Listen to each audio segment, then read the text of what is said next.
Everyone, and welcome back to another episode of the Influence Economy. I am your host, Shayna Davis. Thank you so much for being here today. But before we get started, I would love if you could do me a favor. So, wherever you're listening to this episode, I want you to take a screenshot. And with that screenshot, I want you to post it on your social media. Tag us here at Shayna Rattler Davis. And then I just want to hear your biggest aha moment or your biggest takeaway from this episode. And the reason why I do that is not for vanity metrics. I personally, my sponsors and publishers and stuff care about downloads and listens. I don't care about those things as much as I do the fact that I know that far too many women are seen and not paid well. And every one of them doesn't necessarily know where to start to change that. And so the more times that these episodes are shared, we know that more people are actually going to be exposed to the shifts that are going to be required in order for them to own their influence. So I thank you in advance for being willing to share. I'm going to read my guest's bio and then we're going to get started for what I know is going to be a very, very meaty and tactical conversation. So if you don't already have a pen or paper, I suggest that you, or whatever y'all type on these days, I'm old school. I suggest you pause it and go grab something to take notes. So here we go. My guest today is a strategic marketing expert with over 20 years of experience helping businesses thrive in competitive industries such as manufacturing, home services, and technology. As the daughter of a plumber and a third-generation entrepreneur, she has a deep understanding of the unique needs and challenges faced by home service businesses and entrepreneurs. She uses this insight to craft data-driven marketing strategies that help her clients stand out, attract better leads, and grow sustainably. She's achieved early career success by founding and scaling her first company to an acquisition by private equity in just 5 years. Today, as the founder of Far Beyond Marketing and a certified story brand guide, she empowers entrepreneurs, franchisees, and trade professionals to simplify their marketing, increase profits, and dominate their markets through strategic expertise with grounded values. Her approach goes beyond theory. It's backed by a proven track record of delivering measurable results for businesses across the U.S. As a sought-after marketing consultant, speaker, and podcast guest, she's passionate about helping business operators eliminate wasted marketing materials, embrace technology, and achieve ambitious growth goals. Whether you're a small business owner or a franchise operator, her innovative strategies and hands-on experience make her the go-to expert for sustainable success. I am excited. So welcome to the show, Amber Gaige. Hi, Shayna. It's such a pleasure to be here with you this morning. Yes, I'm excited to have you today. So this month we're talking about content and we're talking about marketing and we're talking about messaging that converts. And so I want to spend a good deal of time today talking about messaging because I think it's one of those things that it is a form of marketing, but sometimes people call it like, oh, it's my marketing, it's my messaging. Like there are distinct differences between your messaging. And I don't think everybody really understands what goes into messaging to make it effective. And I have a mentor that I've been working with off and on for about 13 years now. And she says, if you have a money problem, you have a messaging problem. And I think that that is so true that oftentimes the reason why our offers are not selling, our social media is not landing is because we don't have powerful messaging that really is going to convert our people into leads and into sales. And so I would love if you would share, number one, do you agree with that statement? And if you do, like, what are some of the biggest mistakes that brands and entrepreneurs are getting wrong when it comes to messaging?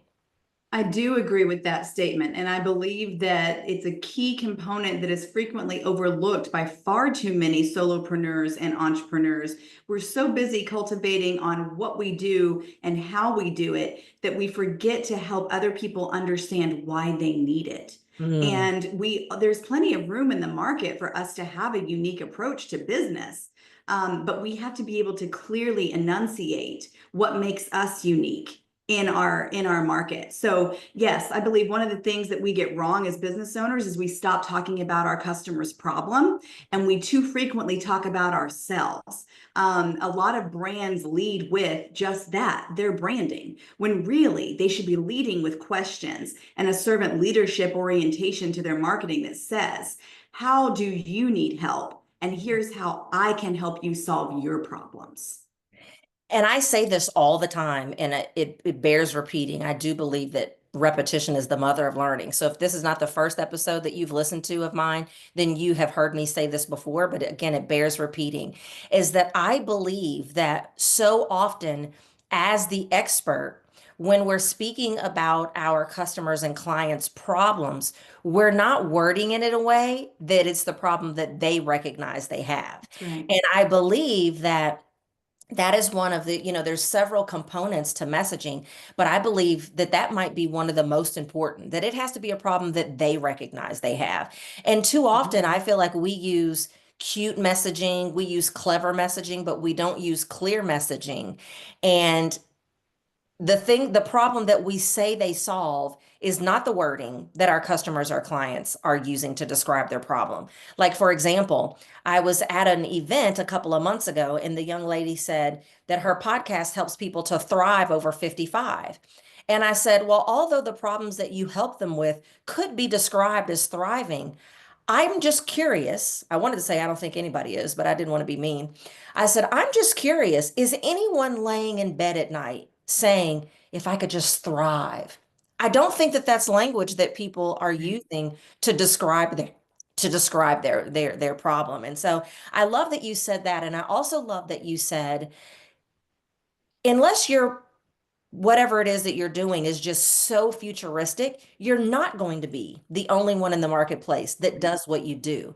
But it is Right. key that you can have some ways to describe how you uniquely do it or who you Mhm. uniquely do it for. And do you Mhm. think that that's one of the things that gets people hung up is they're like, but there's so many other people that do what I do. Like, how do I have unique messaging? Do you experience that? Oh, absolutely. Imposter syndrome is real, no matter what size business we are operating, right? But if we look at the difference of how people buy and the motivating factors behind their decisions, then what we find is that birds of a feather flock together. Yeah. People do business with people that they know, like, and trust. There is absolutely room for you to have a unique niche in your market and to carve out a subset of people who love what you do and love what you stand for and support your brand 100%. And what would you say are the key ingredients for messaging that converts? I would say that number one is clarity. You hit on it, Shayna. Never exchange cuteness for clarity. We must be able to understand what you do in 4 seconds or less. You know, it takes less than 1 second to form a first impression over someone when you're in person. Well, people bounce off a website in 4 seconds or less. So if your website can't pass that grunt test, you might as well shut it down. So you need to be able to understand clearly what you do. The second thing people need to understand is how it benefits them, Mm, right? Not just what you do, but what do I get out of doing business with you? What do I get out of an experience with you? And then yeah. lastly, if we don't make it easy for people to give us money, they're not going to give us any money. So what is that three-part plan that says how you do business with you as a company and that there's a really strong call to action? Is it book a call with me today? Is it download my free PDF? Is it take my quiz? But let's call it out. Let's make it clear. Let's make it succinct so that it makes it very easy for someone to say yes to you. And when it comes to a call to action, whether our messaging is on social media, whether it's on a well, obviously, if it's on a landing page, it should have a call to action. But if we're sending out a sequence of emails or, we email our list every so often, even if it's not a connected campaign or we're posting on social media, do you recommend that every single message have a call to action or is that overkill? You know, I think it can be overkill. I think there's definitely some strategy that should be involved in social media specifically. And that goes back to your customer demographic and the purpose of the content that you're putting out there. But I would say that at least at minimum, every 3 posts should have a call to action. And it should always be very clear how to get in touch with you, whether it's a click now button or a hashtag or something. Don't make someone look for how to find you. I think that's great. And I also think that sometimes the call to action should not always be selling something. Sometimes the Sure. call to action, and you can really use it this way on social media. Sometimes it's, comment below or, Mhm. answer this question below. So you're still telling them to do something, but you don't want every single time you're in front of somebody to be buy for me, buy for me, buy for me, buy for me. That's going to be so off-putting that they're probably going to unfollow you or unsubscribe. You're so right. But what's wrong with follow me here or catch me at the next event? I mean, you're right. There can be a wonderful balance of different calls to action, Shayna. In your bio, Amber, I read something about story brand. And I have always been taught, I've been in these streets a long time, and I have always been taught that features tell, but stories sell. Mm. And so, what would you say? How can brands use storytelling effectively in their messaging?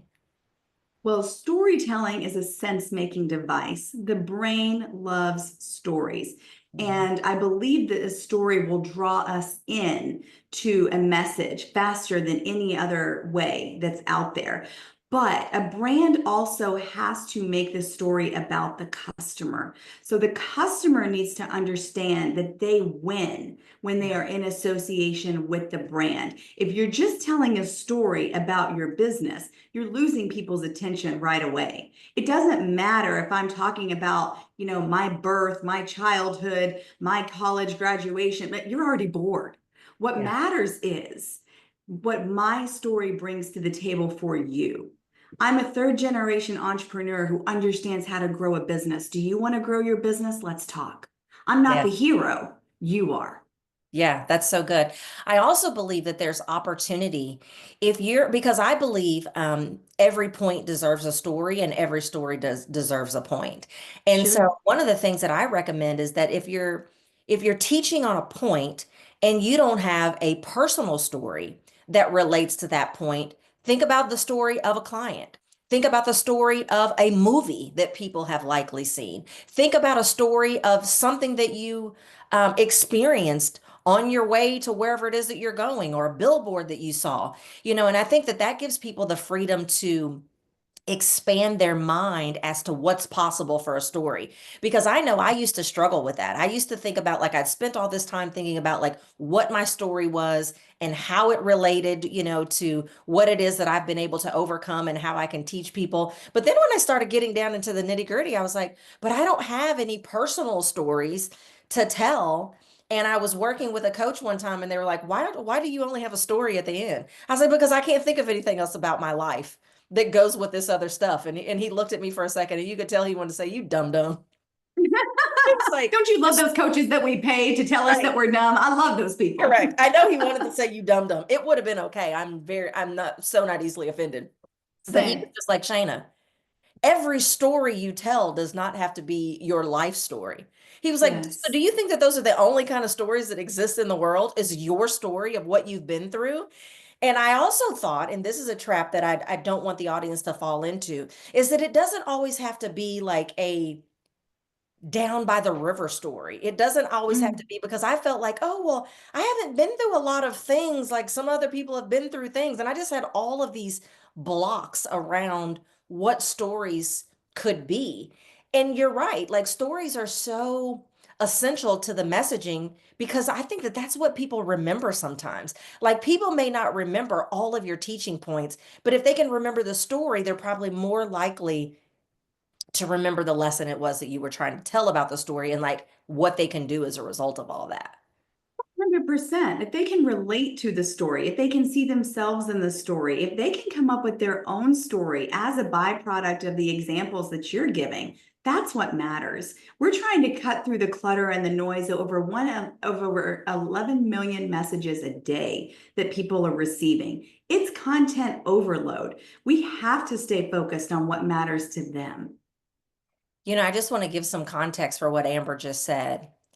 I did some research on, and I was doing it for spiritual reasons of how sometimes the reason why we can't really hear what God is saying is because there's so much Mhm. noise.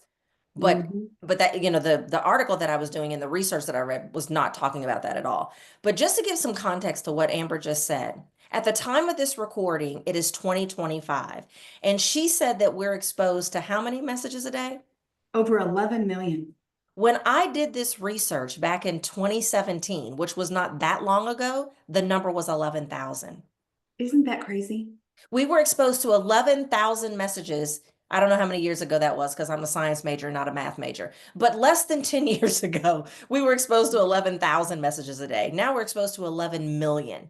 So, Mhm. what does that say to you? It doesn't say close up shop, shut the doors. There's no way that you're ever going to make any traction.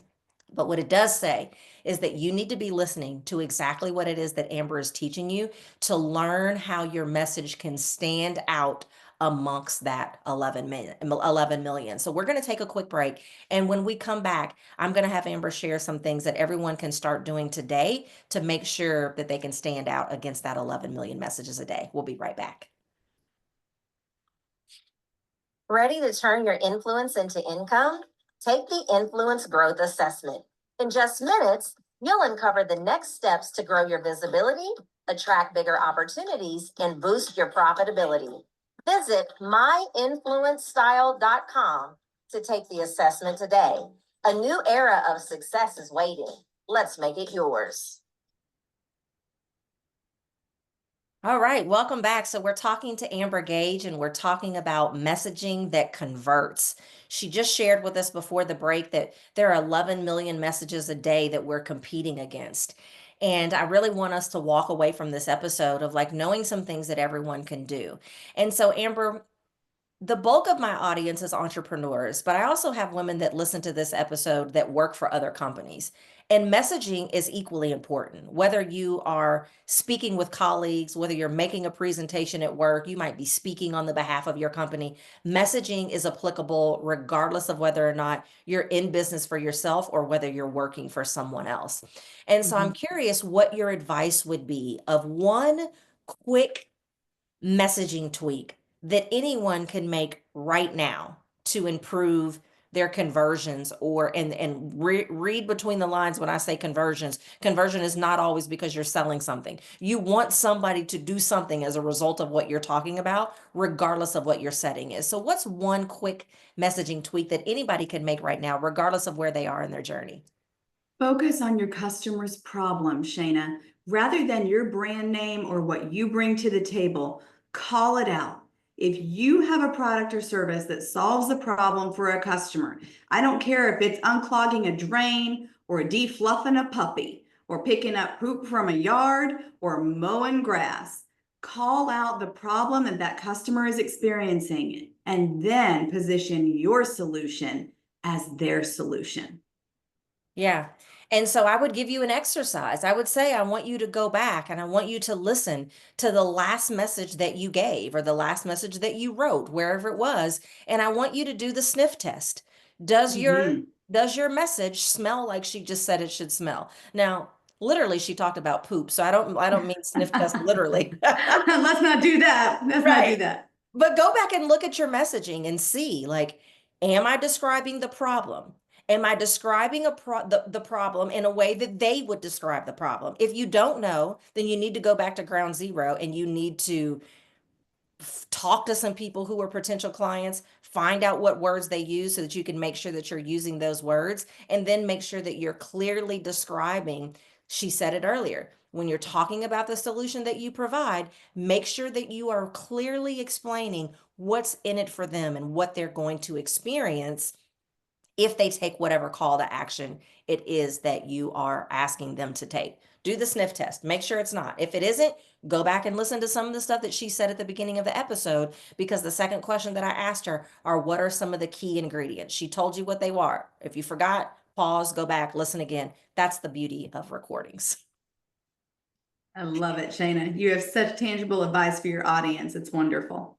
Thank you. I never like to leave a show without really getting under the hood and getting at this thing between our ears that can sometimes keep us stuck. I like to say, if the how to's were all there were to it, everybody would be successful. Whatever you define success as. I define success largely related to money, but that's not the only thing that is success to me. But I think if the how tos were the only thing that there were to it, whatever you define as success, you'd already have it. And so I want to wrap up before we get into taking things further with you. Is what is the number one mindset shift that is going to be necessary for all the things that we've taught about today?